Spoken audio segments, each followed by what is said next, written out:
స్వాగతం సుస్వాగతం to Vedic for CS YouTube channel. Hi, this is CA Narender. ఈ వీడియోలో మనం AS10 property plant and equipment revise చేసుకుందాం. First of all definition of PPE. Definition of PPE ఏందో నేర్చుకుందాం. It is tangible item held for use in production or supply of goods or services or for rental to others or for administration purpose, and such asset are expected to use for more than 12 months period అనమాట. అంటే ఏం చెప్తున్నా అంటే PPE అని మనం పిలవాలి అని అంటే it should be first criteria ఏమిటి అవ్వాలి, అది టాంజిబుల్ ఐటమ్ అయి ఉండాలి. అండ్ ఆ టాంజిబుల్ ఐటమ్ని మనం దేనికోసం యూజ్ చేసుకోవాలంట, ఫస్ట్ది for the purpose of production కావచ్చు, లేదా supply of goods or services గురించి కావచ్చు, లేదా ఆ టాంజిబుల్ ఐటమ్ని మనం ఏం చేయొచ్చు, రెంటల్ టు అదర్స్ చేయొచ్చు. అంటే మన బిజినెస్ ఏంటిది, to giving rent of our assets to others అనమాట. మన business rental business. Next for administration purpose, ఆ టాంజిబుల్ ఐటమ్ని మనం ఫ్యూచర్లో minimum more then 1 accounting period వాడాలన్నమాట. ఈ 3 క్రైటీరియాస్ మెట్ అవుతూ మనం ఉన్న దాన్ని PPE అని పిలవాలన్నమాట. ఒక్కొక్క దానికి చిన్న ఎగ్జాంపుల్స్ మాట్లాడుకుందాం మనం. Held for use in production or supply of goods or సర్వీసెస్కి example ABC limited using machine to produce Dairy Milk chocolate. ఇక్కడ PPE ఏంట్రా అంటే మెషిన్ ఏం చేస్తున్నాం, ఇక్కడ మన ప్రొడక్షన్ డైరీ మిల్క్ చాక్లెట్ అనే ప్రొడక్షన్లో మనం మెషిన్ వాడుతున్నాం కదా, ఆ మెషిన్ మనం PPE అని పిలవాలి. నెక్స్ట్ ఇంకేం మాట్లాడుకున్నాం, supply of goods or services అనుకున్నాం కదా. ABC limited used auto to supply food on road. For example food truck అనమాట. దేనికోసం వాడుతారు ఆ ఫుడ్ ట్రక్ని వాళ్ళు, to supply goods and services. So ఆ ట్రక్ అనేది మనకు PPE. ఓకేనా. Next rental to others. మనం ఏం చేస్తుంటే మన దగ్గర ఒక 10 బిల్డింగ్స్ ఉన్నాయి, అవి మన బిజినెస్ ఏంటంటే అంటే రెంటల్కి ఇవ్వడం, రెంటల్ ఇన్కమ్ తీసుకోవడం అనమాట. మనకు అక్కడ PPE ఏంటంటే building. Next for administration purpose. For example AC install చేసాం మన ఆఫీస్లో, సో దానిలో మనం ఏమనొచ్చు, PPE అని పిలవచ్చు అనమాట.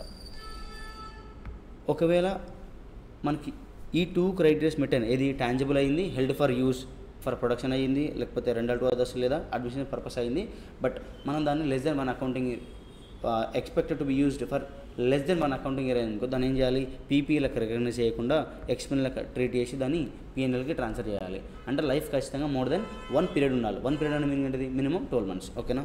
This is definition of PPE part 1. Definition of PPE part 2, bearer plant అనమాట. బేరర్ ప్లాంట్ అంటే ఏంటంటే అంటే లివింగ్ థింగ్ అయి ఉండాలి, used in production or supply of agriculture produce expected for bear produce for more than 12 months. Bearer plant definition చెప్తున్నాడు. Bearer plant అంటే it's living thing and used in production or supply of agriculture produce అనమాట. And expected to bear అంటే మనకు దానివల్ల వచ్చే production అనేది more then 1 year అయ్యి ఉంటే దాన్ని ఏమంటే మనం బేరర్ ప్లాంట్ అంటాం. లివింగ్ థింగ్స్లో 2 types అనమాట. లివింగ్ థింగ్స్లో biological assets, living plants, animals అసలు PPEలో ఎప్పుడు కవర్ కావు, దాని సపరేట్ స్టాండర్డ్ ఉంటుంది, బట్ మనకు ఇంటర్ లెవెల్లో లేదు, అది ఫైనల్ లెవెల్లో ఉంటుంది. లివింగ్ థింగ్స్లో 2 types ఉన్నమాట. Living plants are of 2 types, bearer plants, non bearer plants. Non bearer plants ఏంటంటే life is less then 12 months. ఆ ప్లాంట్ యొక్క లైఫే, మనం ఏదైతే నాన్ బేరర్ ప్లాంట్ అనుకున్నామో దాని లైఫే లెస్ దెన్ 12 months ఉంటుంది. For example carrot, onion etcetera. Carrot అనే ప్లాంట్ అది ఆ లైఫ్ లెస్ దెన్ 1 year ఉంటుంది. So it is not bearer plant అనమాట. బేరర్ ప్లాంట్ మీనింగ్ ఏంటంటే ఆ ప్లాంట్ యొక్క లైఫ్ అనేది మోర్ దెన్ 12 months ఉంటుంది.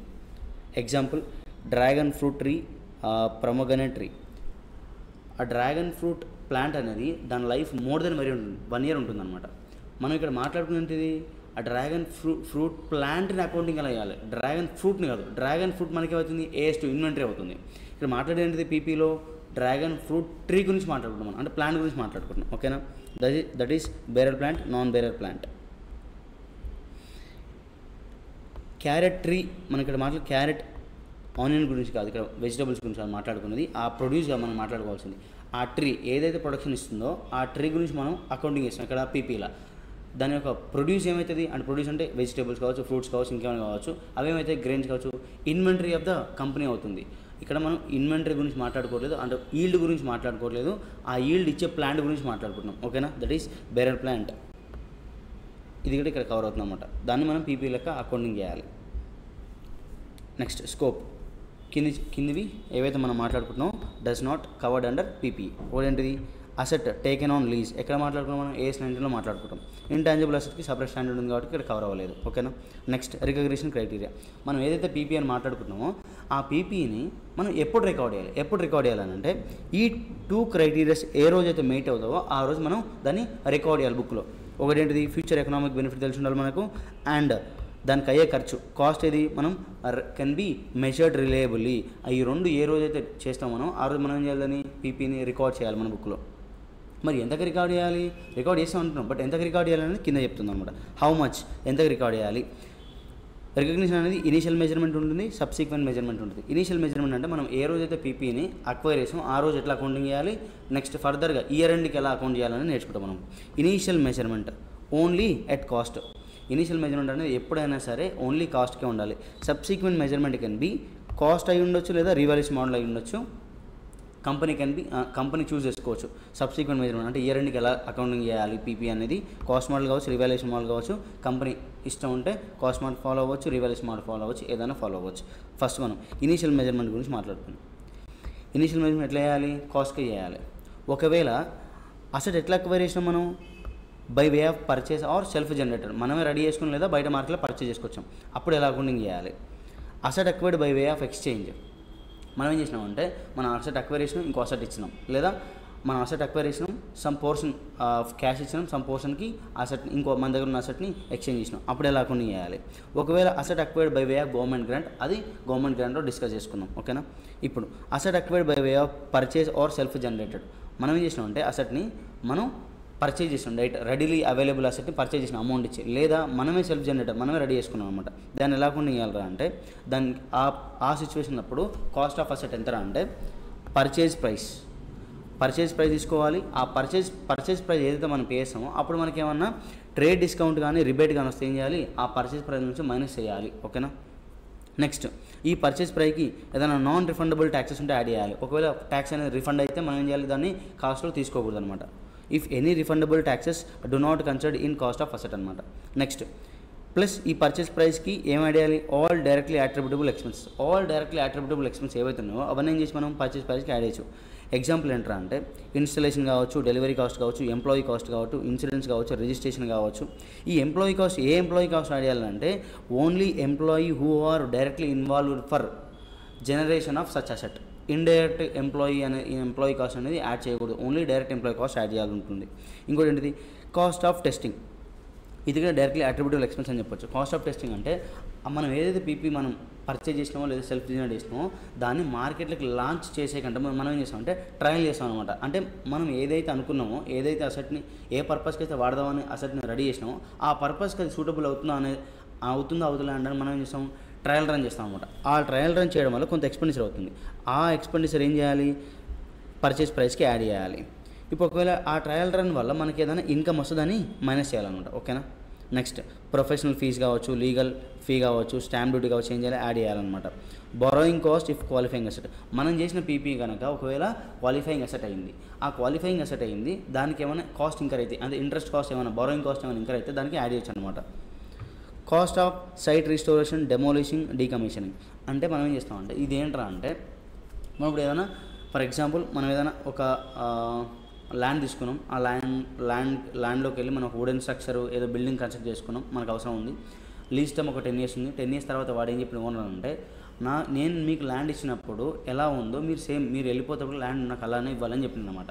సో మనం ఇప్పుడు at the end of lease term మనకి ఏదైతే అగ్రిమెంట్లో ఉందో 10 years 15 years దాని తర్వాత మనం ఏం చేయాలి, మనం వుడెన్ స్ట్రక్చర్ తీసేసి వాడు ల్యాండ్ ఎలా ఇచ్చిండో అలా సైట్ని రీస్టోర్ చేయాలన్నమాట. వాడు ఎట్లా ఇచ్చినట్టు రీస్టోర్ చేయాలి. అప్పుడు మనకి ఏమవుతుంది, కొంత కాస్ట్ ఇంకర్ అవుతుంది కదా, ఆ కాస్టే ఇది సైట్ రిస్టోరేషన్, డెమోలిషన్, డీకమిషనింగ్ కాస్ట్ అనమాట. కింద ఎగ్జాంపుల్ తీసుకొని మాట్లాడుకుందాం ప్రతి ఒక్క పాయింట్కి. ఫస్ట్ నాన్ రిఫండబుల్ ట్యాక్సెస్కి ఒక ఎగ్జాంపుల్ తీసుకుందాం. ఫర్ ఎగ్జాంపుల్ మనం ఒక ల్యాప్టాప్ కొన్నాం, 1,50,000 కాస్ట్ అయింది, 10% GST 15,000 అయింది. ఇప్పుడు కాస్ట్ ఆఫ్ అసెట్ ఏంట్రా అంటే ఒకవేళ GST అనేది రిఫండబుల్ అయ్యి ఉంటే కాస్ట్ ఏమవుతుంది మనకు ఓన్లీ 1,50,000 అవుతుంది. సో GST యాడ్ అయ్యి మనం పైన మాట్లాడుకున్నాం కదా, non refundable taxes should not be added to the asset అని చెప్పి అది మనం ఇక్కడ వేసింది. నెక్స్ట్ ఏంటిది, ఇఫ్ GST నాన్ రిఫండబుల్ అయితే మనం ఏం చేయాలి, కాస్ట్ ల్యాప్టాప్ కాస్ట్ మన పర్చేస్ ప్రైస్తో పాటు GST కూడా అంటే నాన్ రిఫండబుల్ ట్యాక్సెస్ ఏం చేయాలి, యాడ్ చేయాలి. సో కాస్ట్ ఆఫ్ ల్యాప్టాప్ ఏంటారు అంటే 1,65,000. Next testing or trial run expense అయినమాట. అంటే ఫర్ ఎగ్జాంపుల్ మనం ఒక చాక్లెట్ మ్యానుఫ్యాక్చరింగ్ కంపెనీ అనుకుందాం. Before introducing in the market, అంటే మనం ఏదైతే చాక్లెట్ మనం ఒక మెషినరీ వాడుకుంటాం కదా చాక్లెట్ని ప్రొడ్యూస్ చేయడం కోసం, మనం ఏం చేస్తున్నాం అంటే ఫస్ట్ టెస్ట్ చేస్తున్నాం. మనం ఏదైతే చాక్లెట్ అనుకున్నాం ఆ మెషిన్తో అదే అవుట్పుట్ వస్తుందో వస్తుందో అని చేయడానికి మనం ఏం ట్రయల్ రన్ చేస్తాం అనమాట. ఆ ట్రయల్ రన్ చేసేటప్పుడు మన కాస్ట్ ఎంత అయింది, 1,50,000 అయింది. మనం ఏం చేస్తాం, ట్రయల్ రన్ కోసం ఏం చేస్తాం, మనం మోల్డ్స్ ఉంటాయి కదా మెషినరీ, అది ఏం చేస్తాం అంటే కొన్ని చాక్లెట్స్ ప్రొడ్యూస్ అవుతాయి కదా ఆ ప్రాసెస్లో, ట్రయల్ రన్ ప్రాసెస్లో ఆ చాక్లెట్ని తీసుకుపోయి మనం స్క్రాప్ లెక్క అమ్ముకున్నాం అనమాట. మనకు అమ్ముకుంటే ఎంత వచ్చింది, 20,000 వచ్చింది. సో ఇప్పుడు ఈ టెస్టింగ్ ఎక్స్పెన్స్ లేదా ట్రయల్ రన్ ఎక్స్పెన్స్ ఎంత యాడ్ చేయాలి మిషనరీకి అంటే testing expense, testing cost minus testing income తీసేసాం, మనకు 1,30,000 వచ్చింది. ఓకేనా, ఇది మనం యాడ్ చేయాల్సి ఉంటుంది. అంటే నెట్ యాడ్ చేయాలి. ఏమైనా ట్రయల్ రన్ ఎక్స్పెన్స్ చేసేటప్పుడు, ట్రయల్ రన్ చేసేటప్పుడు ఎక్స్పెన్స్తో పాటు ఇన్కమ్ రెండు ఉంటాయి. ఏం చేయాలి, నెట్ చేసి యాడ్ చేసి నెట్ ఏదైతే అమౌంట్ ఉందో అది కాస్ట్ ఆఫ్ అసెట్కి యాడ్ చేయాల్సి ఉంటుంది. ఓకేనా.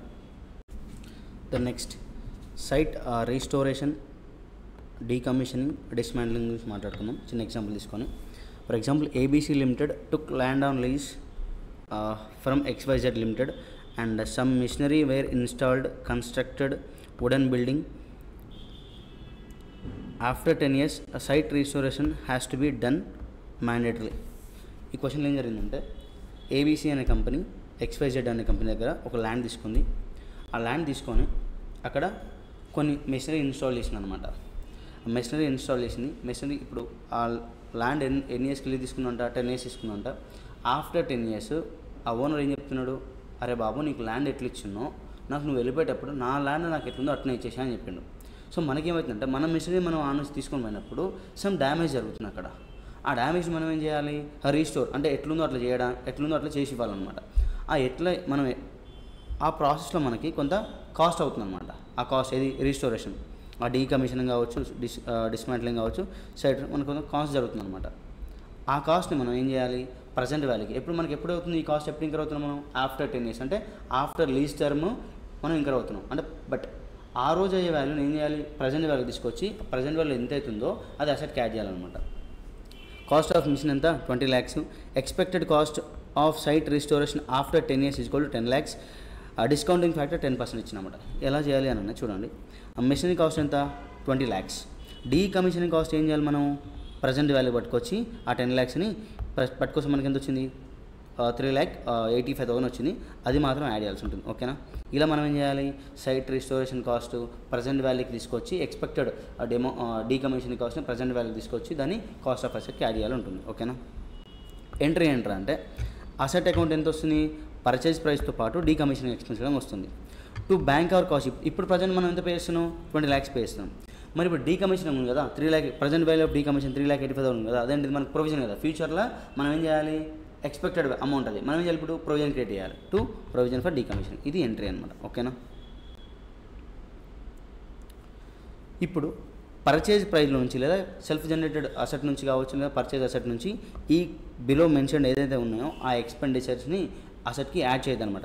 ఇంట్రెస్ట్ ఎక్స్పెండిచర్ నార్మల్ ఏం చేయాలి, ఇంట్రెస్ట్ ఎక్స్పెన్స్ని ట్రాన్స్ఫర్ టు P&L చేయాలి. బట్ ఎక్సెప్ట్ ఒక ఇంట్రెస్ట్, ఏ ఇంట్రెస్ట్, బారోయింగ్ కాస్ట్ నుంచి ఏదైతే ఇంట్రెస్ట్ వస్తుందో అది కాకుండా మిగతా ఇంట్రెస్ట్ మొత్తం ఏం చేయాలి, మనం అసెట్ యాడ్ చేయకుండా P&Lకి ట్రాన్స్ఫర్ చేయాలి. Next cash discount. మనకి ఎప్పుడన్నా మనం ఏదైనా అసెట్ క్రెడిట్ బేస్ పైన కొన్నాం, ఆఫ్టర్ 1 year ఎప్పుడు పేమెంట్ మనం పెట్టుకున్నాం, బట్ మనం ఏం చేసినప్పుడు మనకు అమౌంట్ ఏదో మనకు అమౌంట్ రెడీ అయిపోయింది, మనం ఆఫ్టర్ 1 year పే చేయాల్సిన అమౌంట్ 6 monthsలో పే చేసినాం. సో మనకు ఎర్లీ పేమెంట్ చేయడం వల్ల క్యాష్ డిస్కౌంట్ వచ్చింది. అలాంటి ఇన్కమ్ ఏం చేయాలి, అసెట్లో నుంచి మైనస్ చేయకూడదు, direct transfer to income as P&L. ఓకేనా. Do not direct from PPE. Miscellaneous income not related to PPE transfer to P&L.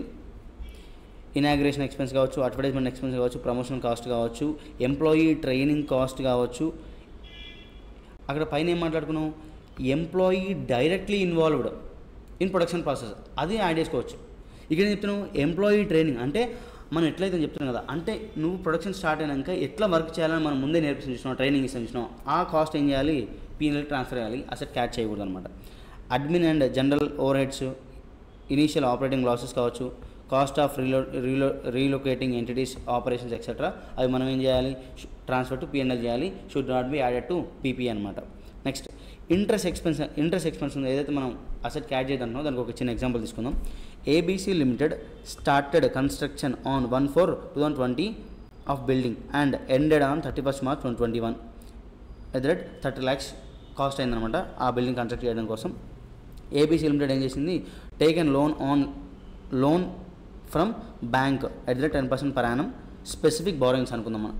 Suppose ఎంత తీసుకున్న లోను 10 lakhs తీసుకున్నాం అనమాట. ABC limited purchased raw material at the rate 10 lakhs from vendor. If payment after 6 months extra 1 lakh పేయాలి. ఇప్పుడు ఏం చేసామనంటే మనము రా మెటీరియల్ని ABC limited raw material purchase చేసింది 10 lakhs అంట. బట్ వెంబడే పేమెంట్ ఇవ్వలేదు వెండార్కి. మనకు ఎవరైతే వెండార్ ఉన్నారో వాడికి వెంబడే పేమెంట్ ఇవ్వలేదు. ఆఫ్టర్ 6 months పేమెంట్ ఇస్తా అని చెప్పింది. ఆఫ్టర్ 6 months పేమెంట్ ఇస్తే ఏం చేయాలంటే ఈ 1 lakhతో పాటు ఎక్స్ట్రా 1 lakh కూడా పే చేయాలి. అప్పుడు ఎలా చేయాలి? Cost of construction normal 30 lakhs అయింది.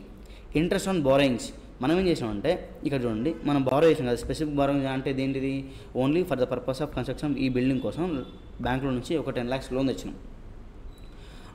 1 year పీరియడ్ ఆఫ్ టైం ఉంది చూసినామా, ఆ 1 year పీరియడ్ ఉంది కదా, ఆ 1 year పీరియడ్కి మనం ఏం చేయాలి, ఇంట్రెస్ట్ అనేది యాడ్ చేయాలి. ఎందుకోసం అంటే మనం A16 ఏం చెప్తుందనంటే బారోయింగ్ కాస్ట్ ఏదైనా సరే క్వాలిఫైయింగ్ అసెట్కి యాడ్ చేయొచ్చు అనమాట. ఇది మోర్ దెన్ క్వాలిఫైయింగ్ అసెట్ అంటే మోర్ దెన్ 12 అంటే సబ్స్టాన్షియల్ పీరియడ్ ఆఫ్ టైం దాన్ని కనుక తీసుకోగలిగితే, సబ్స్టాన్షియల్ పీరియడ్ అనేది కన్స్ట్రక్షన్ చేయడానికి మినిమం ఒక సబ్స్టాన్షియల్ పీరియడ్ ఆఫ్ టైం పడితే దాన్ని క్వాలిఫైయింగ్ అసెట్ అంటారు. ఇన్ డీటెయిల్గా అక్కడ నేర్చుకుంటాం మనం. ఫర్ ఎగ్జాంపుల్ ఈ బిల్డింగ్ అనేది క్వాలిఫైయింగ్ అసెట్ అనుకుందాం. క్వాలిఫైయింగ్ అసెట్ అయితే ఏం చేయాలి, బారోయింగ్ కాస్ట్ని ఈ 1 lakhని యాడ్ చేయాలి. ఇక్కడ చూడండి, మనం ఇక్కడ 10 lakhs కొన్నాం కదా, మనం ఇప్పుడు అమౌంట్ పే చేయలేదు. ఆఫ్టర్ 6 months పే చేద్దాం అనుకున్న అమౌంట్ మనకి 1 lakh ఎక్స్ట్రా ఖర్చు అవుతుంది కదా. ఇదేంటిది, should not be added to cost of asset. ఇదేంటిది, మనం పేమెంట్ డిలే. ఇక్కడేంటిది, మనం ఈ బారోయింగ్స్ అనేది బిల్డింగ్ కోసం తెచ్చినాం కాబట్టి అది ప్లస్ క్వాలిఫైయింగ్ అసెట్ అయింది కాబట్టి ఆ ఇంట్రెస్ట్ మాత్రం యాడ్ చేయాలి. ఈ ఇంట్రెస్ట్ ఏంటిది, లేట్ పేమెంట్ చేస్తున్నాం కాబట్టి ఇంట్రెస్ట్ అవుతుంది. సో దీన్ని ఏం చేయాలి, పిఎన్ఎల్కి ట్రాన్స్ఫర్ చేయాలి, అసెట్కి యాడ్ చేయకూడదు. డిఫరెన్స్ అర్థమైందా? Borrowing cost and other interest cost. ఇది అదర్ ఇంట్రెస్ట్ అనమాట, ఇది borrowing cost interest. Borrowing cost interest మనం ఏం చేయొచ్చు, అసెట్కి యాడ్ చేయొచ్చు. అదర్ టైప్ ఆఫ్ ఏ టైప్ ఇంకా other then borrowing cost interest కాకుండా మిగతాది ఏ ఇంట్రెస్ట్ అయినా మనం ఏం చేయాలి, పిఎన్ఎల్కి ట్రాన్స్ఫర్ చేయాలి, అసెట్కి యాడ్ చేయకూడదు. ఓకేనా? ఇది ఇక్కడ చేసింది మనం. క్యాష్ డిస్కౌంట్ కావచ్చు, ట్రేడ్ డిస్కౌంట్ కావచ్చు, ఎలా ట్రీట్ చేయాలని చూద్దాం. పర్చేజ్ ఆఫ్ అసెట్ ఇచ్చినాం మనం, ఒక 10 lakhs పెట్టి అసెట్ కొన్నాం. ట్రేడ్ డిస్కౌంట్ వచ్చింది మనకు ఒక 50,000. Cash discount for early payment 75,000 వచ్చింది. ఫర్ ఎగ్జాంపుల్ ట్రేడ్ డిస్కౌంట్ ఎందుకు ఇస్తారు అంటే బల్క్లో అంటే హెవీ ఒకటేసారి ఎక్కువ మొత్తంలో మనం పర్చేజ్ చేయడం వల్ల ట్రేడ్ డిస్కౌంట్ వస్తుంది. సో ట్రేడ్ డిస్కౌంట్ అనేది ఏం చేయాలి, మనం పర్చేజ్ ప్రైస్ నుంచి మైనస్ చేయాలి. క్యాష్ డిస్కౌంట్ ఏంటిది, మనం ఎక్కువ మొత్తంలో పర్చేజ్ చేసినప్పుడు అది కాదు, దాని గురించి కాదు వచ్చేది. అది దాని ఎందుకోసం వస్తుందో క్యాష్ డిస్కౌంట్ అంటే మనం ఫర్ ఎగ్జాంపుల్ ఈ 10 lakhs అని ఒక 1 year తర్వాత పేమెంట్ చేస్తామని చెప్పినాం వాడికి. బట్ మనకేదో అమౌంట్ రెడీ అయ్యి మనం విదిన్ 6 monthsలో పే చేస్తున్నాం అమౌంట్. అంటే మనం ఏం చేస్తున్నాం, మనం ఏదో ఆఫ్టర్ 1 year పే చేస్తా అని చెప్పి మనం ముందే పే చేస్తున్నాం కాబట్టి వాడు ఏం చేసిండు, ఖుషి అయ్యిండు. సో మనకేం చేసిండు, డిస్కౌంట్ ఇచ్చిండు. అరే బాబు నువ్వు ఇంత ఇవ్వాల్సిన అవసరం లేదని చెప్పిండు. దీన్ని ఏం చేయాలి, అసెట్ కాస్ట్ నుంచి మైనస్ చేయకుండా డైరెక్ట్ ఇన్కమ్ అని చెప్పి పిఎన్ఎల్లో ట్రాన్స్ఫర్ చేయాలి. ఓకేనా? ఇదేం చేయాలి, should be deducted from cost of asset. ఇది ట్రేడ్ డిస్కౌంట్. ఓకేనా? ఇదే మనం ఇక్కడ చేసింది. Miscellaneous income not related to PP. మనం మాట్లాడుకుందాం. మిస్సెలేనియస్ ఇన్కమ్ అంటే పీపీ రిలేటెడ్ కాకుండా పీపీ రిలేటెడ్ ఇన్కమ్ ఏం చేయాలి మనం, should be deducted from PP cost అనమాట. బట్ ఇదేంటిది, పీపీకి రిలేటెడ్ అంటే మనం మనకు దగ్గర ఒక అసెట్ ఉంది, అసలు దానికి సంబంధించిన ఇన్కమ్ కాదనమాట. అదేం చేయాలి, మనం డైరెక్ట్ పిఎన్ఎల్కి ట్రాన్స్ఫర్ చేయాలి. చిన్న ఎగ్జాంపుల్ తీసుకున్న దానికి, ABC limited took truck to use in supply of goods from 1/9/2024. మనం ఇప్పుడు ట్రక్ ఎప్పుడు తీసుకున్నాం, 1/4 అంటే 1st April 2024 నుంచి ట్రక్ తీసుకున్నాం. బట్ ట్రక్ ఎప్పుడు వాడతాం మనం, 1/9/2024లో వాడతాం. మనం యాక్చువల్గా మనం అసెట్ని ఇప్పుడు వాడతాం అనమాట. ఈ 6 months అనేది మన దగ్గర ఖాళీగా ఉంటుంది కదా, అది ఉత్తగా ఉండకుండా మనం ఏం చేసినామంటే, సో మనం ఏం చేసినాం, వేరే వాళ్ళకి రెంట్కి ఇచ్చినాం అనమాట. ఒక 30,000 per monthకి ఇచ్చినాం. అట్లా ఎప్పటివరకు ఇచ్చినాం అంటే 1/4/2024 నుంచి 38th August వరకు ఇచ్చాం అనమాట మనం. అంటే 6 months పీరియడ్ ఉంది కదా, దీనివల్ల మనకేం వచ్చింది, 5 months ఇచ్చినాం. 5 months ఇన్కమ్ వచ్చింది మనకు 1,50,000. అంటే ఏదైతే మనకు ఖాళీగా ఉందని చెప్పి ఇచ్చినాం కదా, అంటే 5 months ఖాళీగా ఉంటుంది. బట్ మనం ట్రక్ అనేది ఈరోజు లీజ్కి తీసుకున్నాం. బట్ మనం ఎప్పటి నుంచి వాడదాం అనుకుంటున్నాం, దాన్ని ఇప్పటి నుంచి వాడదాం అనుకుంటున్నాం. ఓకేనా? సో ఈ మధ్యలో ఏదైతే మనకి 5 months ఇన్కమ్ ఉందో ఆ ఇన్కమ్ అనేది అసెట్ రిలేటెడ్ ఇన్కమ్ కాదు కాబట్టి మనం ఏం చేయాలి, దాన్ని ఇప్పుడు పిఎన్ఎల్కి ట్రాన్స్ఫర్ చేయాల్సి ఉంటుంది. Should not B deducted from cost of asset నుంచి మైనస్ చేయకుండా దాన్ని సపరేట్ అంటే ఆ ఇన్కమ్ అనేది అసెట్ రిలేటెడ్ కాదు అనుకొని పిఎన్ఎల్కి ట్రాన్స్ఫర్ చేయాల్సి ఉంటుంది. ఓకేనా? నెక్స్ట్, ఒకవేళ ఇనీషియల్గా మనం అసెట్ని బై వే ఆఫ్ ఎక్స్చేంజ్ అంటే మనం ఏం చేసినాం అంటే ఎక్స్చేంజ్ ద్వారా మనం అసెట్ని అక్వైర్ చేసినాం అన్నమాట. అప్పుడు ఏం చెక్ చేయాలరా అంటే మనం ఆ ఎక్స్చేంజ్ అనే ట్రాన్సాక్షన్లో కమర్షియల్ సబ్స్టెన్స్ ఉందా లేదా, ఉంటే ఎట్లా అకౌంటింగ్ చేయాలి, కమర్షియల్ సబ్స్టెన్స్ లేకపోతే ఎట్లా అకౌంటింగ్ చేయాలి. ఫస్ట్ ఆఫ్ ఆల్ అసలు కమర్షియల్ సబ్స్టెన్స్ అంటే ఏంట్రా అంటే నో కమర్షియల్ సబ్స్టెన్స్కి చెప్పుకుందాం.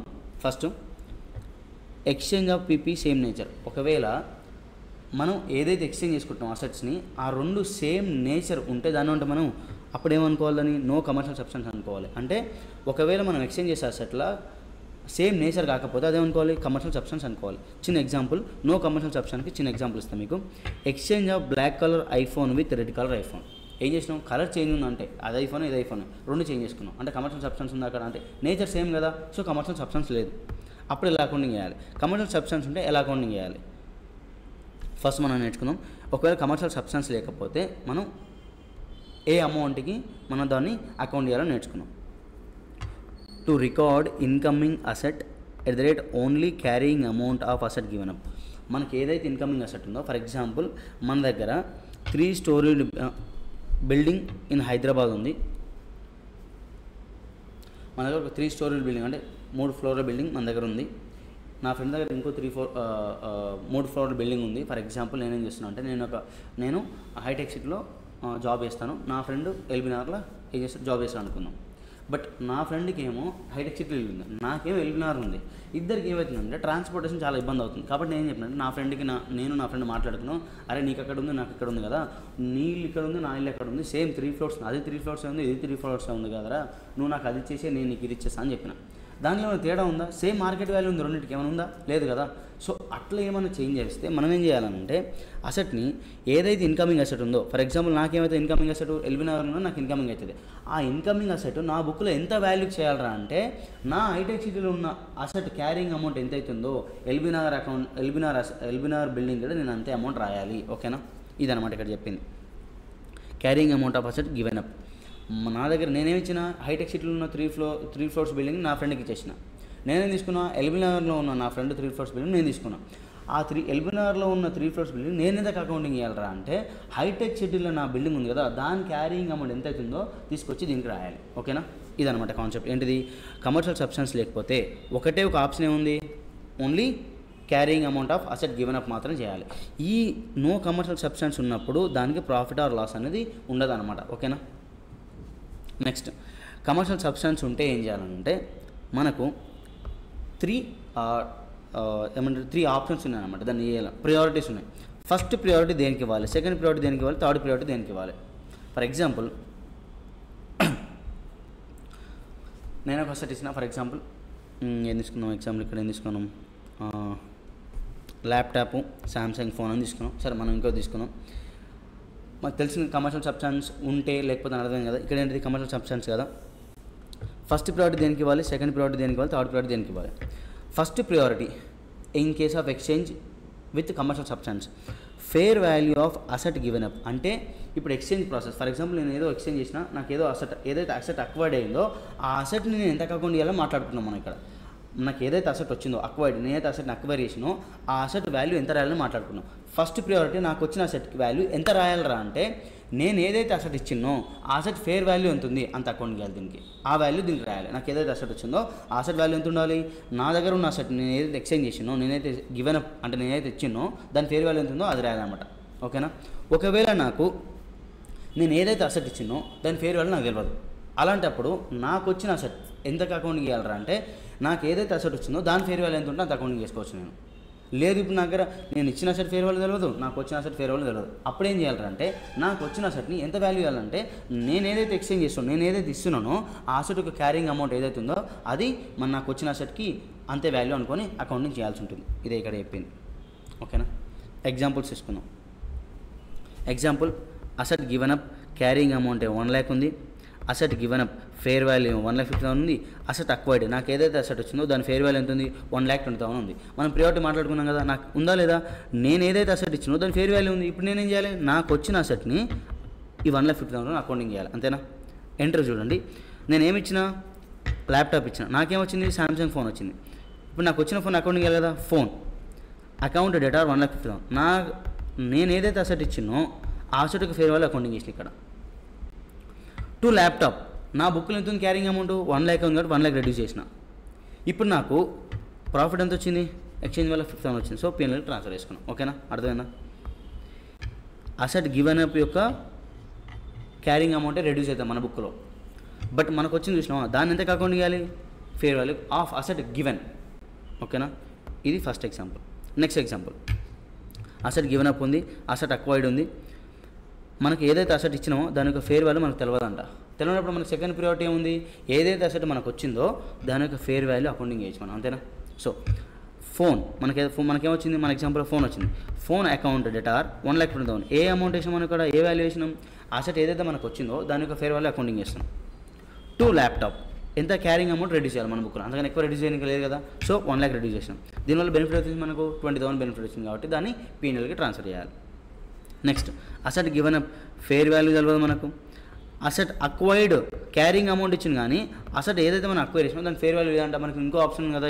అప్పుడేం చేయాలి, రెండు అవైలబుల్ లేనప్పుడు అసెట్ గివెన్ అప్ యొక్క క్యారింగ్ అమౌంటే అసెట్ అక్వైర్డ్ అమౌంట్ అనుకొని అకౌంటింగ్ చేయాలి. సో అదే మనం చేసింది. Phone account debtor 1 lakh to laptop account 1 lakh, అంతే. No profit no loss. ఓకేనా, this is the example for 3 above 3. Commercial substance ఉన్నప్పుడు ఎట్లా, కమర్షియల్ సబ్స్టెన్స్ లేనప్పుడు ఎట్లా. ఓకేనా, ఇంకో ఎగ్జాంపుల్ తీసుకున్నాం, ఇంకో పాసిబిలిటీ తీసుకున్నాం. Asset given up fair value 1 lakh అంట, క్యారింగ్ అమౌంట్ 80,000 అంట. మనం అసెట్ అక్వైర్ చేయడం కోసం కొంత అమౌంట్ కూడా ఇచ్చిన ఉంటాం వాడికి. ఎంత 30,000 క్యాష్ ఇచ్చిన ఉంటాం వాడికి. మనకేమొచ్చింది ఇన్ రిటర్న్లో, సామ్సంగ్ ఫోన్ వచ్చింది, దాని ఫేర్ వాల్యూ 1,20,000 ఉంది.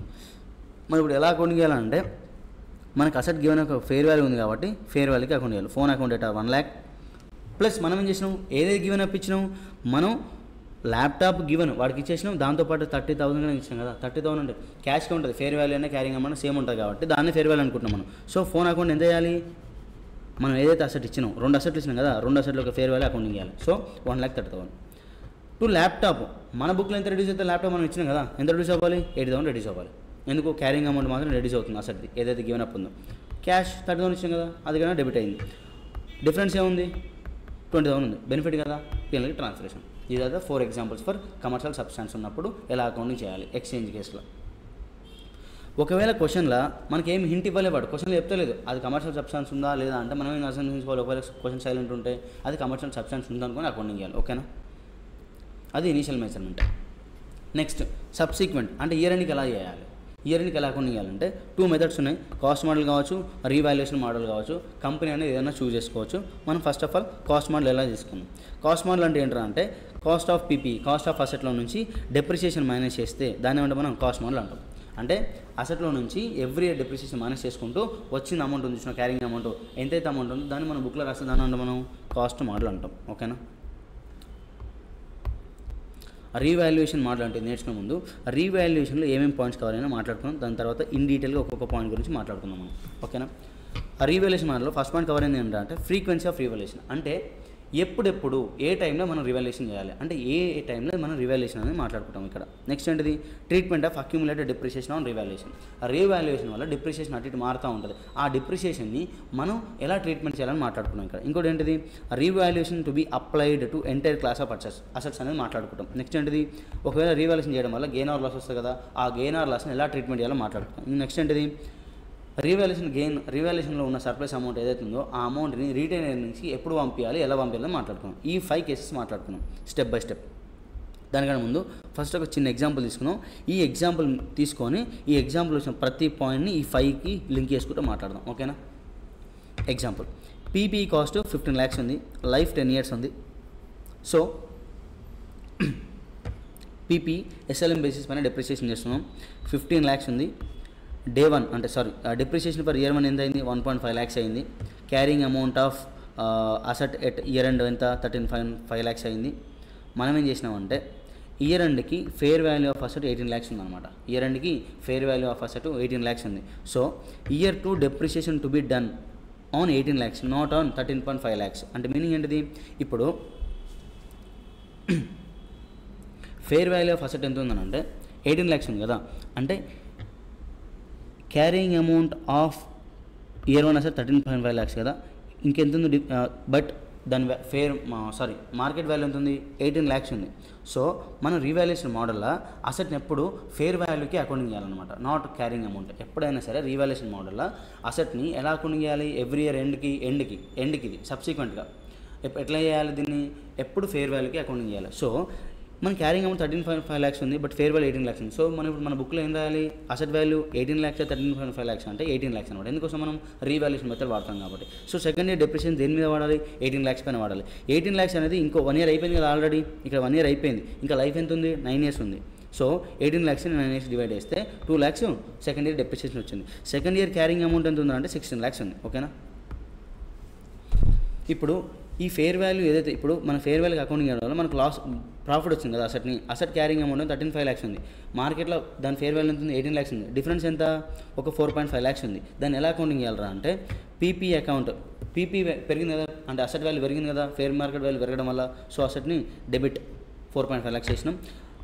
గెయిన్ వచ్చింది కాబట్టి రీవాల్యుయేషన్ గెయిన్ 4.5 lakhsకి మనం ఏం చేసినాం, రీవాల్యుయేషన్ రిజర్వ్ పంపినాం. ఎందుకు రీవాల్యుయేషన్ పంపినాం గెయిన్ అని అంటే అది రియలైజ్ అవ్వలేదు, అంటే మనకి ఇప్పుడు అమౌంట్ రాలేదన్నమాట, మనం జస్ట్ మన బ్రెయిన్లో ఉంది అది ఏంది, మన మార్కెట్లో అమౌంట్ ఇంత వస్తుంది, మన బుక్లో ఇంత ఉంది, సో డిఫరెన్స్ ఇంత అని చెప్పి. సో అది రియలైజ్ కాలేదు కాబట్టి మనం ఏం చేస్తున్నాం, రీవాల్యుయేషన్ రిజర్వ్కి ట్రాన్స్ఫర్ చేస్తున్నాం. ఓకేనా. ఇది ఎగ్జాంపుల్ గుర్తుపెట్టుకుని ప్రతిదానికి లింక్ చేసుకున్నాము. ఫ్రీక్వెన్సీ ఆఫ్ రీవాల్యుయేషన్, ఎప్పుడెప్పుడు రీవాల్యుయేషన్ చేయాలరా అంటే if changes in value of PP are significant and volatile. అంటే ఏదైతే అసెట్ ఉందో, ఏదైతే పీపీ ఉందో ఆ పీపీకి చేంజ్ ఆఫ్ వాల్యూ, దాని వాల్యూ చేంజ్ అవ్వడం అనేది వొలటైల్ అంటే ఎప్పుడెప్పుడు మారుతూ ఉంటుంది, చేంజ్ అవ్వడం దాని ఇంపార్టెంట్ అనమాట. అలాంటప్పుడు ఎవ్రీ ఇయర్ ఏం చేయాలి, మనం రీవాల్యూ చేస్తూనే ఉండాలి అలాంటి అసెట్స్కి. ఒకవేళ సిగ్నిఫికెంట్ కాదు, దాని వాల్యూ ఆఫ్ అసెట్ చేంజ్ అవ్వడం సిగ్నిఫికెంట్ కాకపోతే ఏదో ఒక 3 to 5 years మధ్యలో ఎప్పుడైనా మనం రీవాల్యూ చేసుకోవచ్చు. ఓకేనా. ఇది frequency of revaluation. Treatment of accumulated depreciation on revaluation date. Revaluation date రోజు మనకి ఏదైనా అక్యూములేటెడ్ డిప్రిషియేషన్ ఉంటే ఎలా ట్రీట్మెంట్ ఇవ్వాలరా అంటే 2 methods ఉన్నాయి దానికి, నెట్ మెథడ్ ఒకటి, గ్రాస్ మెథడ్ ఒకటి. ఫస్ట్ ఆఫ్ ఆల్ మనం ఏం చేద్దాం, నెట్ మెథడ్ గురించి మాట్లాడుకుందాం. నెట్ మెథడ్ అంటే ఏంటంటే ఏదైతే అక్యూములేటెడ్ డిప్రిషియేషన్ ఉందో అది ఏం చేయాలి, మనం అసెట్లో నుంచి గ్రాస్ బ్లాక్ ఆఫ్ అసెట్లో నుంచి మైనస్ చేయాలి. ఓకేనా. ఇది నెట్ మెథడ్. ఎగ్జాంపుల్ మాట్లాడుకుందాం నెట్ మెథడ్ గురించి. ఫర్ ఎగ్జాంపుల్ పీపీ 20 lakhs ఉంది, అది గ్రాస్ బ్లాక్ ఆఫ్ పీపీ ఎంత ఉంది, 20 lakhs ఉంది. లైఫ్ ఎంత ఉంది, 10 years ఉంది. Accumulated depreciation for 3 years 6 lakhs ఉంది. డెప్రిసియేషన్ 3 yearsకి ఎంత అక్యూములేట్ అయింది, 6 lakh అక్యూములేట్ అయిందనమాట. ఇప్పుడు ఈ రోజు మనం ఏదైతే రీవాల్యూ చేస్తామో ఆ రోజు ఈ అక్యూములేటెడ్ డిప్రిసియేషన్ ఎలా అకౌంటింగ్ చేయాలని మాట్లాడుకుంటాం మనం ఇప్పుడు. ఫస్ట్ ఏం చేయాలి, మనం మాట్లాడుకున్నాం కదా, eliminate accumulated depreciation from gross block of PP. So మనం ఏం చేస్తున్నాం అంటే పీపీ 20 lakhs ఉంది, అక్యూములేటెడ్ డిప్రిసియేషన్ 6 lakhs కదా, మనం ఏం చేస్తున్నాం, డైరెక్ట్ సీదా మైనస్ చేస్తే మనకి వచ్చింది carrying amount after 3 years 14 lakhs వచ్చింది, అది నెట్ బ్లాక్. ఇప్పుడు ఈ నెట్ బ్లాక్ని ఏం చేయాలి, ఫేర్ వాల్యూ ఆఫ్టర్ 3 years ఏదైతే ఉందో దాంతో కంపేర్ చేయాలి, ఈ రెండింటిని కంపేర్ చేయాలి. కంపారిజన్ ఉంటుంది, ప్రాఫిట్ 4 lakhs ఉంది, ఈ 4 lakhs మనం చేయాలి. ఇప్పుడు అకౌంటింగ్ చేయాలి, ఏమైనా అకౌంటింగ్ చేయాలంటే రీవాల్యుయేషన్ కానీ 4 lakhs చేయాలి. చూడు ఎంట్రీస్, ఫస్ట్ స్టెప్ ఏం చేయాలి, ఎలిమినేషన్ ఆఫ్ అక్యూములేటెడ్ డిప్రిసియేషన్. ఏ రోజు ఈ ప్రాసెస్ ఎప్పుడు చేస్తున్నాం మనం, on the date of revaluation. Revaluation accounting చేసే కన్నా ముందు మనం చేయాలి, ఎలిమినేట్ చేయాలి అక్యూములేటెడ్ డిప్రిసియేషన్. ఎంట్రీ వస్తుంది, అక్యూములేటెడ్ డిప్రిసియేషన్ టు పీపీ వస్తుంది. Next accounting for revaluation gain వచ్చింది కదా, గెయిన్ రావడం వల్ల ఏమవుతుంది, అసెట్ వాల్యూ పెరుగుతుంది. So asset account data to revaluation gain. ఎందుకు గెయిన్ రీవాల్యుయేషన్ పంపిస్తున్నాం అంటే అది రియలైజ్డ్ కాదు కాబట్టి రీవాల్యుయేషన్ రిజర్వ్కి ట్రాన్స్ఫర్ చేస్తున్నాం. ఓకేనా. ఇది నెట్ మెథడ్. నెక్స్ట్ ఏం మెథడ్ ఉంది, గ్రాస్ మెథడ్ ఉంది. గ్రాస్ మెథడ్ ఏం చేస్తామంటే we do not eliminate accumulated depreciation from gross block of asset.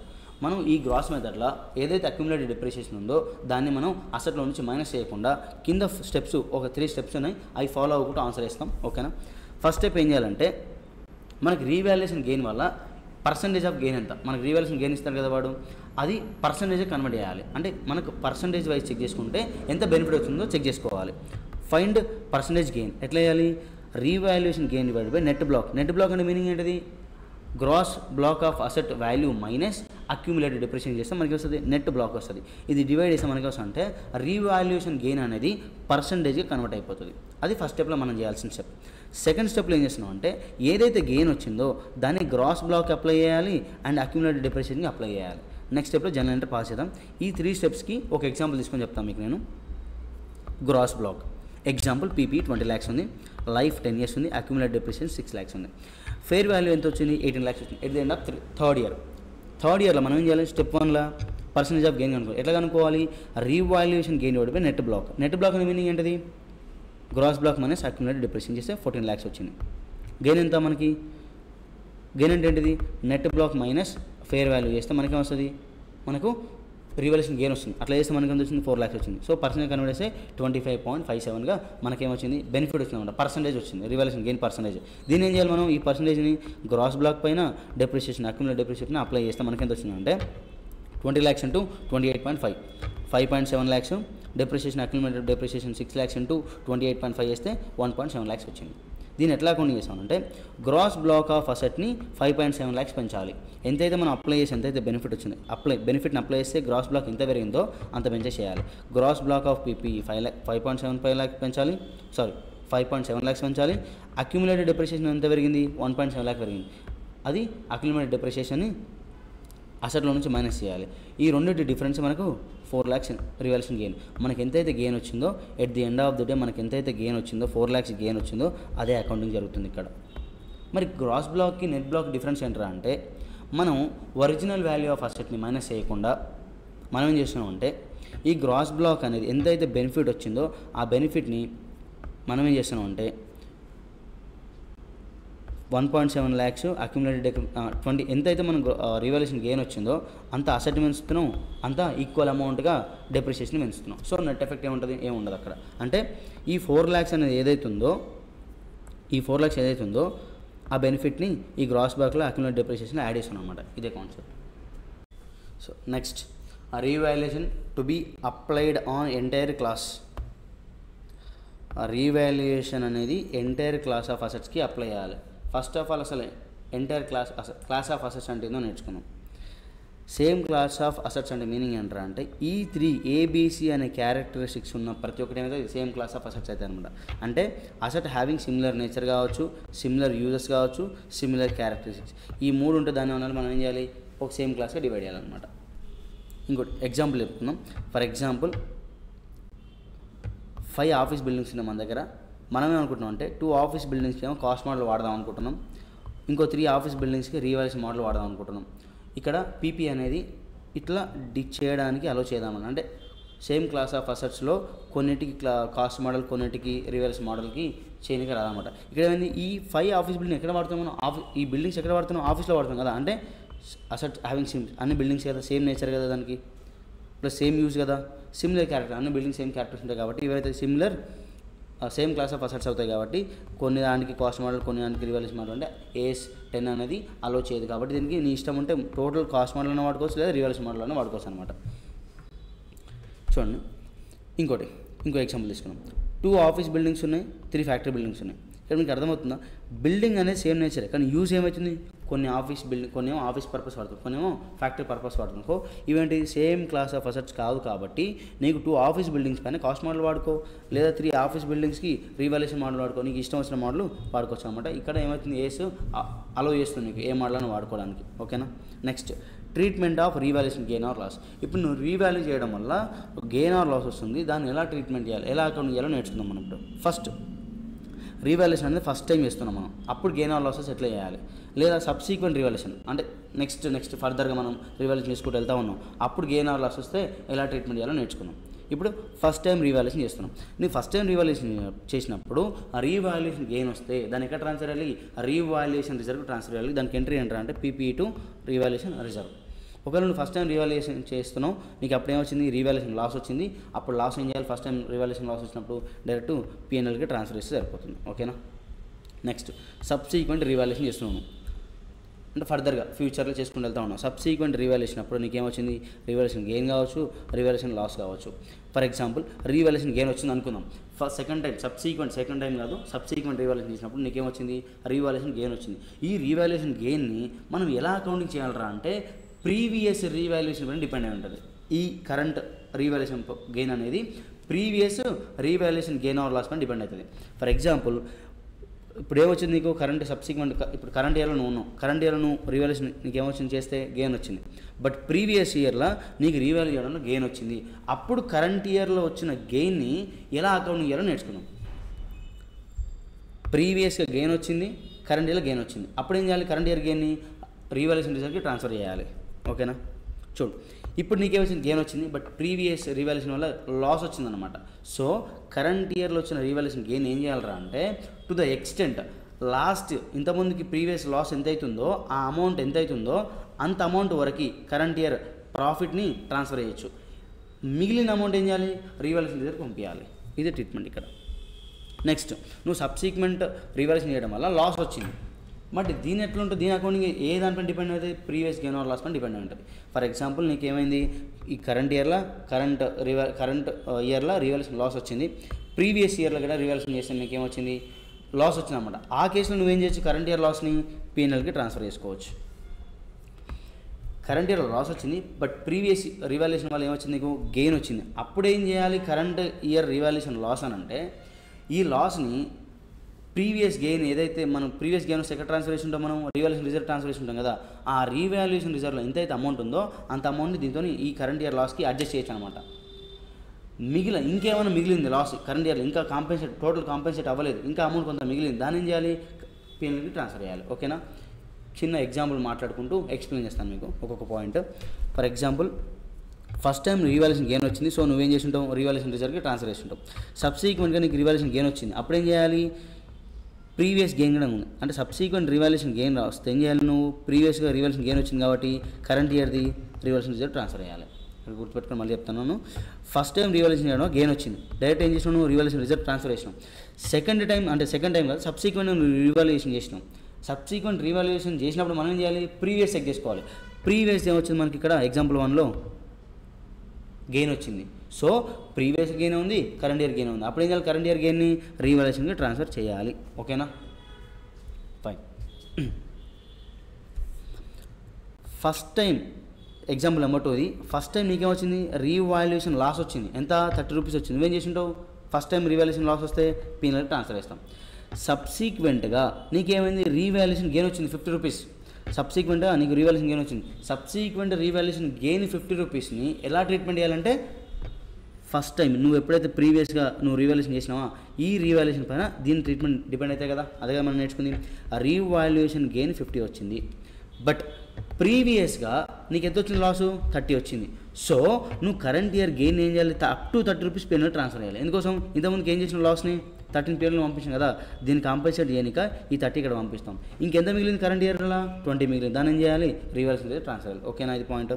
Next example, మనం ఫస్ట్ టైం రీవాల్యుయేషన్ చేస్తే రివాల్యుయేషన్ లాస్ 30 వచ్చింది, సో మనం ఏం చేస్తాం, సీదా ఫస్ట్ టైం కాబట్టి రివాల్యుయేషన్ లాస్ కాబట్టి P&L ట్రాన్స్ఫర్ చేస్తాం. సబ్సిక్వెంట్గా మనకేమైంది, రీవాల్యుయేషన్ లాసే వచ్చింది, ఎంత 20, ఏం చేయాలి, ప్రీవియస్ది రీవాల్యుయేషన్ లాస్ వచ్చింది, P&L ట్రాన్స్ఫర్ అయింది కాబట్టి కరెంట్ వచ్చిన అంటే మనకి ఏదైతే లాస్ ఉందో అది కూడా ఏం చేయాలి, P&L ట్రాన్స్ఫర్ చేయాలి. నెక్స్ట్ ఎగ్జాంపుల్, రీవాల్యుయేషన్ లాస్ వచ్చింది 30 మనకు, సో మనం ఏం చేసినాం, P&L ట్రాన్స్ఫర్ చేస్తాం. నెక్స్ట్ సబ్సిక్వెంట్గా మనం ఏం చేసినాం, గెయిన్ వచ్చింది 50 రూపీస్. ఎప్పుడైనా subsequent revaluation gain or loss ఏమైతే అకౌంటింగ్ ట్రీట్మెంట్ ప్రీవియస్ రీవాల్యుయేషన్ పైన డిపెండ్ అవుతుంది. సో మనకి ఇప్పుడు ఏమైంది, రీవాల్యుయేషన్ గెయిన్ వచ్చింది కరెంట్ ఇయర్లో, లాస్ట్ ఇంతకుముందుకి రీవాల్యుయేషన్ వల్ల ఏమైంది, లాస్ వచ్చి 30 రూపీస్ P&L ట్రాన్స్ఫర్ అయింది. సో ఈ రీవాల్యుయేషన్ గెయిన్ అనేది 50లో నుంచి 30 P&L ట్రాన్స్ఫర్ చేయాలి, మిగతా 20 రీవాల్యుయేషన్ రిజర్వ్ ట్రాన్స్ఫర్ చేయాలి. ఓకేనా, ఇది ఎగ్జాంపుల్స్. ఓకేనా, ఈ 4కి ఇవి examples. The next, transfer of revaluation reserve to retain earnings. మనకి ఏదైతే రీవాల్యుయేషన్ గెయిన్ వల్ల అమౌంట్ అనేది రీవాల్యుయేషన్ రిజర్వ్ ట్రాన్స్ఫర్ అయిందో అది రివాల్యుయేషన్ రిటైన్ ఎర్నింగ్స్ ట్రాన్స్ఫర్ అవ్వాలి. ఎప్పుడు ట్రాన్స్ఫర్ అవ్వాలనేది క్వశ్చన్. మ్యాండేటరీ, ఖచ్చితంగా ఎప్పుడు ట్రాన్స్ఫర్ అవ్వాలంటే when the life of asset is over. Asset యొక్క లైఫ్ అయిపోయిన తర్వాత ఆ అసెట్ రిలేటెడ్ ఏదైతే అసెట్ లైఫ్ అయిపోయిందో ఆ అసెట్ యొక్క రీవాల్యుయేషన్ గెయిన్ అనేది రీవాల్యుయేషన్ రిజర్వ్ ఉంటే కనుక మనం ఏం చేయాలి, ఖచ్చితంగా అసెట్ అమ్మిన రోజు ఆ రీవాల్యుయేషన్ రిజర్వ్ నుంచి రిటైన్ ఎర్నింగ్స్కి ట్రాన్స్ఫర్ అయ్యాలి ప్రాఫిట్ అనేది. ఇంకోటి ఏంటిది, when the asset is sold. ఒకవేళ అసెట్ అమ్మినా లైఫ్ అయిపోయినా, ఏదైతే అసెట్ అమ్మినో ఏదైతే అసెట్ లైఫ్ అయిపోయిందో ఆ పర్టికులర్ అసెట్ యొక్క రీవాల్యుయేషన్ రిజర్వ్ అమౌంట్ అనేది రిటైన్ ఎర్నింగ్కి ట్రాన్స్ఫర్ అయ్యాలి. ఎంట్రీ ఏంటిది, revaluation reserve to retain earnings. Optional, మన ఇష్టం అన్నమాట. excess depreciation entity has option to transfer excess depreciation from revaluation reserve to retained earnings. excess depreciation అనేది retained earnings కి transfer చేయాల్సి ఉంటుంది. దీనికి ఒక ఎగ్జాంపుల్ తీసుకుంటే మీకు అర్థమవుతుంది, చూడండి ఒకసారి.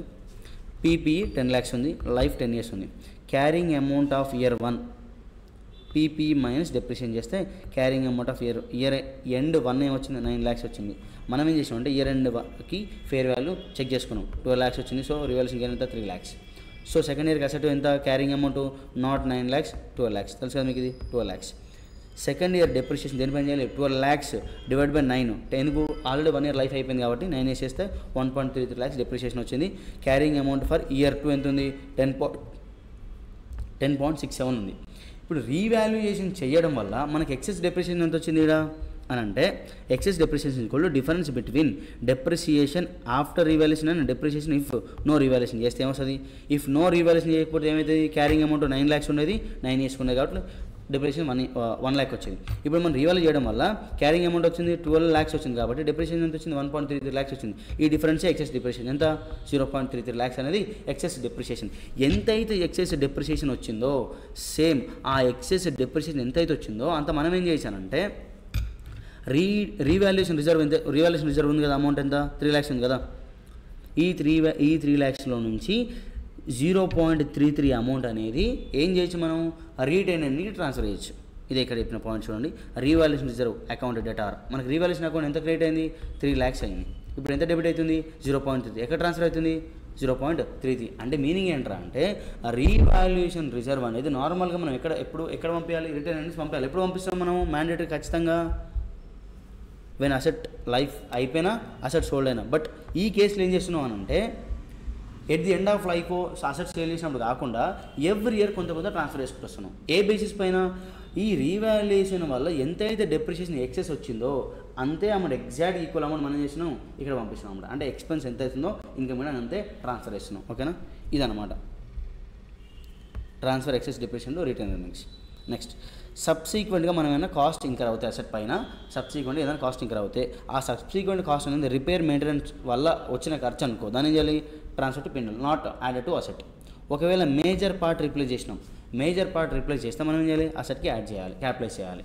ఓకేనా ల్యాండ్ అండ్ బిల్డింగ్కి ఎలా చేయాలి అకౌంటింగ్ అని అంటే గుర్తుపెట్టుకోండి land and building or 2 different assets అనమాట 2 different assets. సో ల్యాండ్కి లైఫ్ అనేది లేదు కాబట్టి నో డిప్రిషియేషన్ బిల్డింగ్కి ఆల్వేస్ లైఫ్ ఉంటుంది కాబట్టి డిప్రిషియేట్ చేయాలి. ఓకేనా సో ల్యాండ్ అండ్ బిల్డింగ్ని సపరేట్ అకౌంటింగ్ చేయాలి.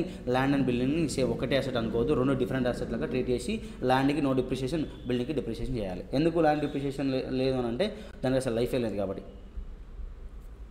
Depreciation methods SLM method WDV method units of production method brief ఇస్తా చూడండి చిన్న ఎగ్జాంపుల్తో.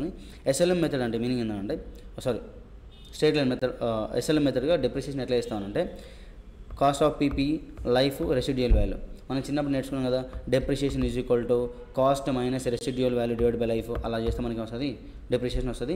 ఎస్ఎల్ఎం బేసిస్ పైన డెప్రిషియేషన్ అనేది ఎవ్రీ ఇయర్ సేమ్ ఉంటుంది. ఓకేనా WDV cost of PP 10 lakhs rate of depreciation 10%. ఇక్కడ రెసిడ్యువల్ వాల్యూతోని అసలు సంబంధమే ఉండదన్నమాట. రెసిడ్యువల్ వాల్యూ అసలు డబ్ల్యూడి మెథడ్లో యూజ్ అవ్వదు. మనం ఏం చేస్తామంటే డెప్రిషియేషన్ ఎలా చేస్తాం డబ్ల్యూడి మెథడ్లో అంటే cost of asset into rate of depreciation చేస్తాం అనమాట. అప్పుడే వచ్చింది మనకి ఫస్ట్ ఇయర్లో 2 lakhs వచ్చింది. సో 1 lakh వచ్చింది డెప్రిషియేషన్ డబ్ల్యూడి ఎంత 9 lakhs. నెక్స్ట్ ఇయర్ డెప్రిషియేషన్ అనేది ఒరిజినల్ కాస్ట్ పైన చేయకూడదు అనమాట. ఎంతైతే డబ్ల్యూడి వచ్చిందో దానిపైన రేట్ ఆఫ్ డెప్రిషియేషన్ అప్లై చేసుకుంటూ రావాలన్నమాట. ఓకేనా ఇది concept of WDV. Next units of production మెథడ్లో డెప్రిషియేషన్ అనేది బేస్డ్ ఆన్ లైఫ్ ఉండదన్నమాట. ఓకేనా బేస్డ్ ఆన్ ప్రొడక్షన్ మనం ఫర్ ఎగ్జాంపుల్ ఒక మెషినరీ కొన్నాం ఆ మెషినరీ ఈ లైఫ్ అవన్నీ సంబంధం లేదు మనకు. ఆ మెషినరీ వల్ల ఎంత మనం అవుట్పుట్ చేయగలుగుతాం ఎన్ని యూనిట్స్ ప్రొడ్యూస్ చేయగలుగుతాం ఆ బేసిస్ పైన డెప్రిషియేషన్ చేసేది ఏమంటాం మనం యూనిట్స్ ఆఫ్ ప్రొడక్షన్ మెథడ్ అంటాం. ఎగ్జాంపుల్ పీపీఈ కాస్ట్ ఎంత 10 lakhs అనుకుందాం. కెపాసిటీ ఆఫ్ ప్రొడ్యూస్ అంటే ఈ మనం ఏదైతే పీపీ మనం కొన్నామో దానివల్ల మనం ఎన్ని యూనిట్స్ ప్రొడ్యూస్ చేసుకోగలుగుతాం అంటే 1 lakh units అంట. ఫర్ ఎగ్జాంపుల్ ఇయర్ 1లో మనం 20,000 units ప్రొడక్షన్ చేసినాం. ఇయర్ 2లో 25, ఇయర్ 3 30, ఇయర్ 4 25 చేసినాం. ఈ బేసిస్ ఏదైతే ప్రొడక్షన్ మనం చేసినామో ఆ రేషియోని ఈ 10 lakhs ఆఫ్ పీపీని డెప్రిషియేట్ చేసుకుంటూ రావాలి.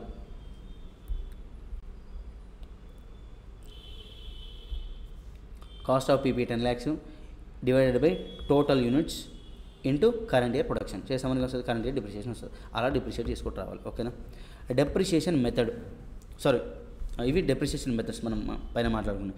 డెప్రిషియేషన్ ఏ రోజు నుంచి డెప్రిషియేట్ చేయాలి అసెట్ అని అంటే కమెన్స్మెంట్ ఏ రోజు అసెట్ డెప్రిషియేషన్ స్టార్ట్ చేయాలరా అంటే when the asset is readily available or ఎప్పుడైతే మనకు ఇంటెండెడ్ యూజ్ కోసం అసెట్ రెడీగా ఉందో ఆ రోజు నుంచి డెప్రిసియేషన్ స్టార్ట్ అవుతుంది.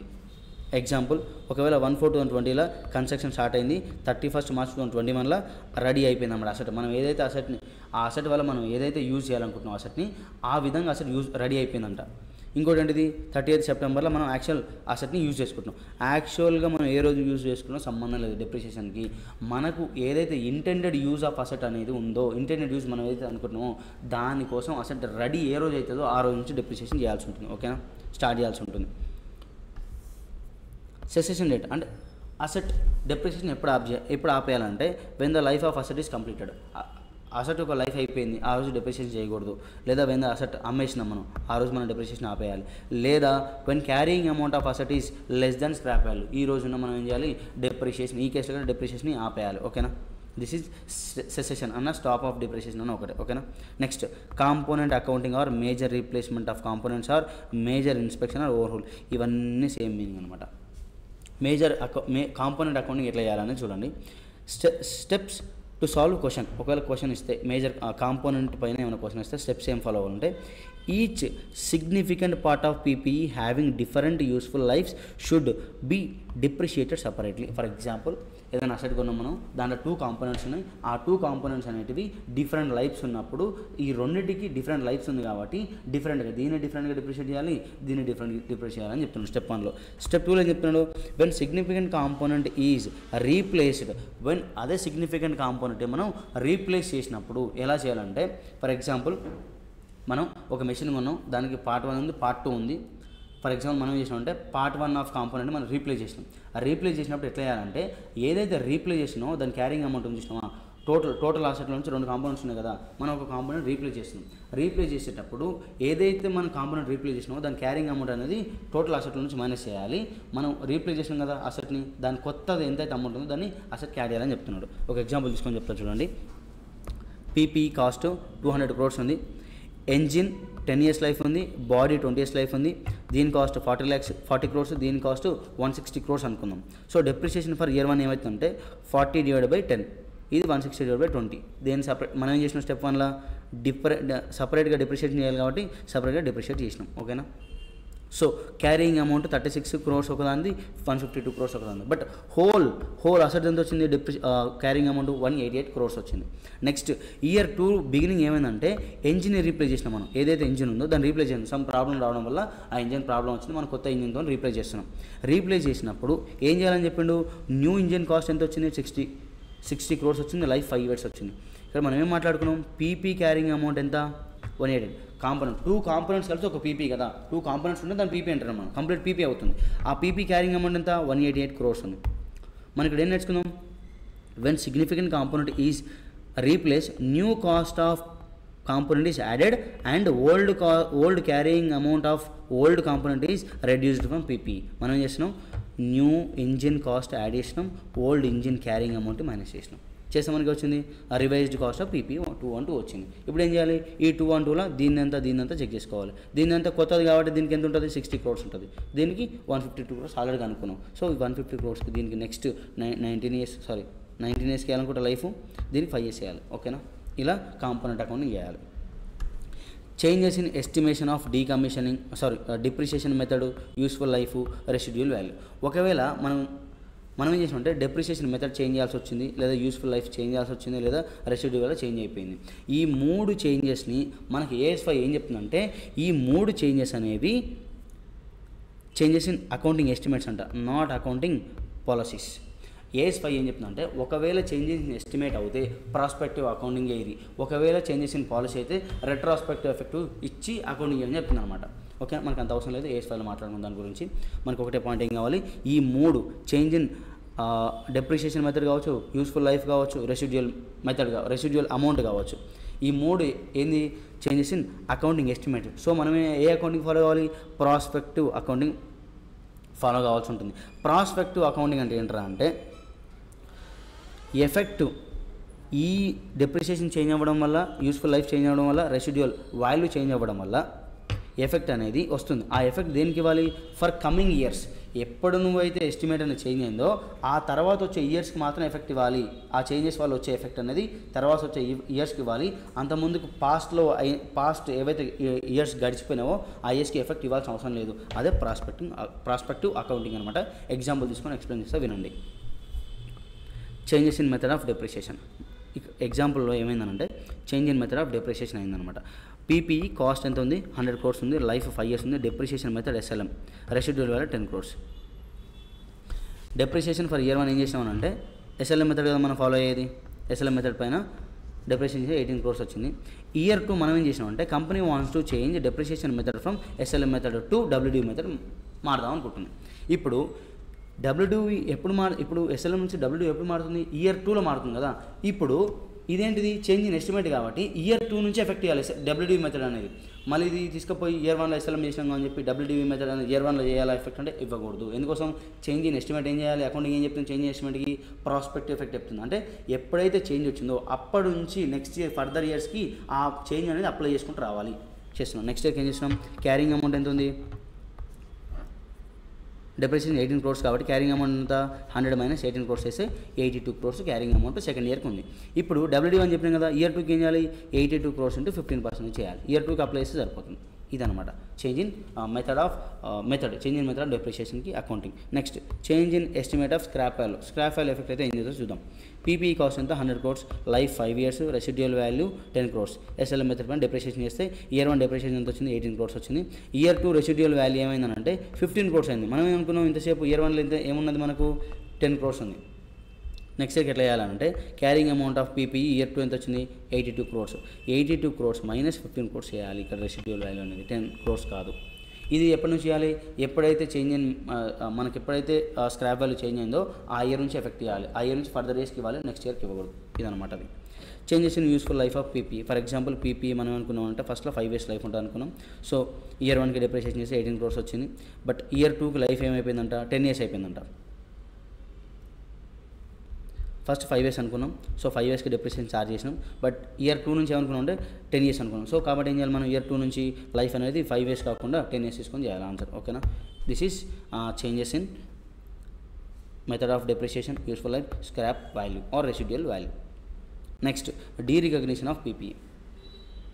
ఎప్పుడు పీపీని డీరికగ్నైజ్ చేయాలి బుక్లో నుంచి అంటే అకౌంటింగ్ ఎప్పుడు ఆఫ్ చేయాలి? డెప్రిషియేషన్ అనేది బుక్లో కనబడద్దు. బుక్లో నుంచి ఎలిమినేట్ చేయాలి. ఎప్పుడు అని అంటే అసెట్ సేల్ చేసినప్పుడు, ఇంకోటి లైఫ్ ఆఫ్ అసెట్ కంప్లీట్ అయినప్పుడు, when carrying amount of asset is less than residual value అయినప్పుడు ఏం చేయాలి మనం? అకౌంటింగ్ ఆఫ్ అంటే ఆ అసెట్ని మనం బుక్లో నుంచి తీసేయాలి. ఓకేనా? అసెట్ ఎప్పుడైతే సేల్ చేస్తామో దానిపైన వచ్చే గెయిన్ ఆర్ లాస్ అని చేయాలి. P&L ట్రాన్స్ఫర్ చేయాలి.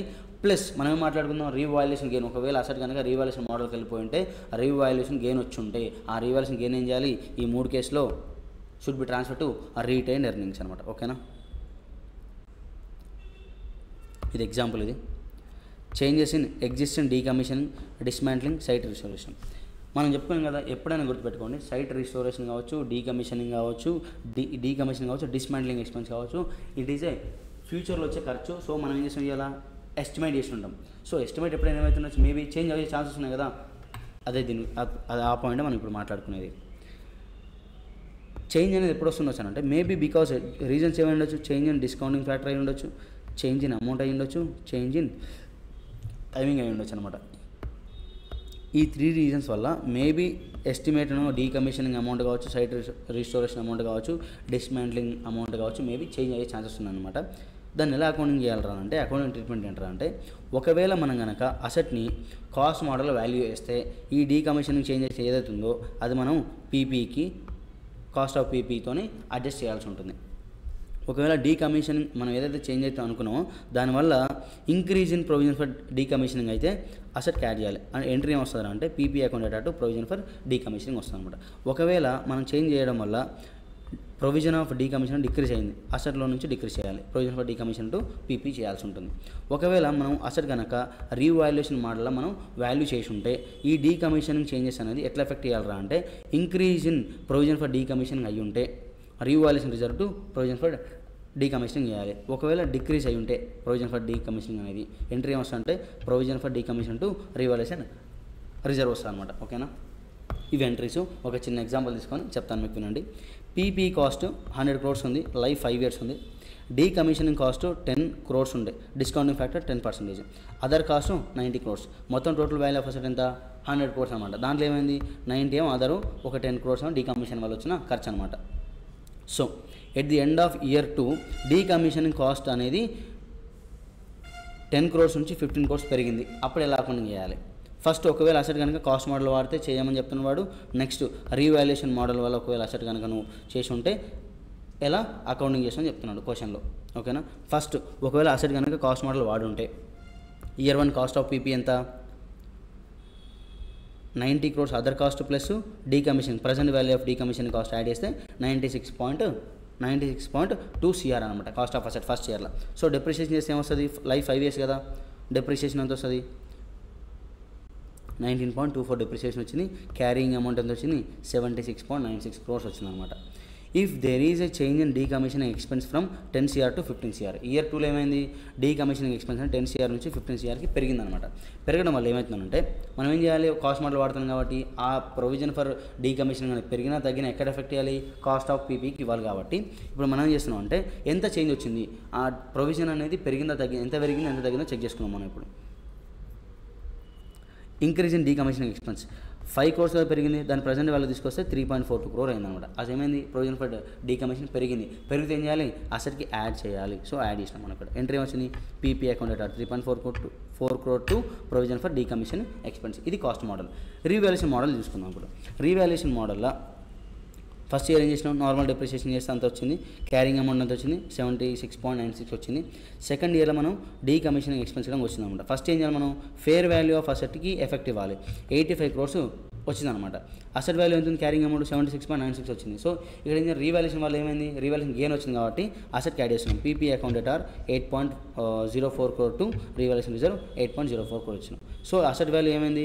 76.96 నుంచి కాస్త 85 crores పెరిగిందనమాట.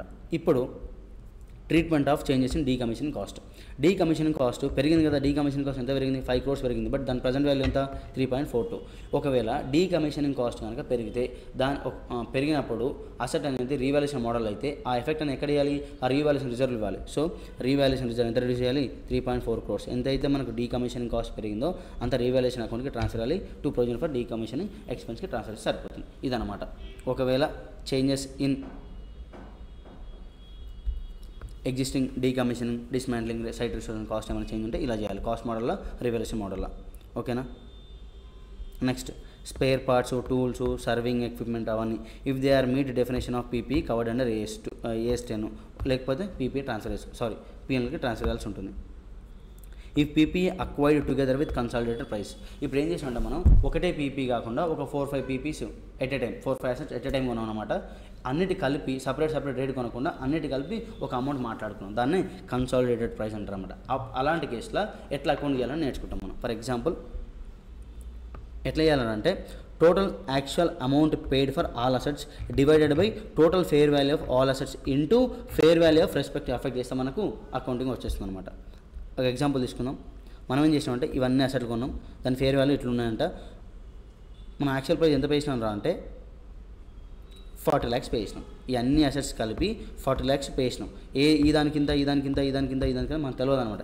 అన్నిటి కలిపి యాక్చువల్ 40 lakhs పే చేసినాం. బట్ ఈ అన్నిటి కలిపి మనకేముంది? ఫేర్ వాల్యూ 45 lakhs ఉందన్నమాట. ఇప్పుడు ఎలా చేయాలి మరి? దీని వాల్యూ ఎట్లా అంటే total actual amount paid divided by total fair value of all assets into మనకి ఏ అసెట్ అయితే అమౌంట్ కావాలో ఆ అసెట్ ఒక ఫేర్ వాల్యూ వేయాలన్నమాట. వేస్తే మనకి వస్తుంది ఇంత. ఇలా చేసుకుంటూ వెళ్ళిపోతుంది. ఓకేనా? ఇది కన్సాలిడేటెడ్ ప్రైస్గా మనం కొన్నప్పుడు ఎలా అకౌంటింగ్ చేయాలనేది ఇక్కడ. Next insurance claim received on damage of asset అనమాట. ఇన్సూరెన్స్ క్లెయిమ్ అసెట్ డ్యామేజ్ అయింది, ఇన్సూరెన్స్ క్లెయిమ్ వచ్చింది, ఏం చేయాలి? Insurance claim is different, loss is different. So loss అనేది పిఎన్ఎల్ ట్రాన్స్ఫర్ చేయాలి, ఇన్సూరెన్స్ క్లెయిమ్ అనేది ఇన్కమ్ లెక్క ట్రీట్ చేయాలన్నమాట. రెండింటిని మనం నెట్ ఆఫ్ చేసి అకౌంట్ చేయకూడదు. ఓకేనా? ఇది ఇక్కడ నేర్చుకుంటారు. This is all about a revision of AS10 PP. ఓకేనా? Thank you all.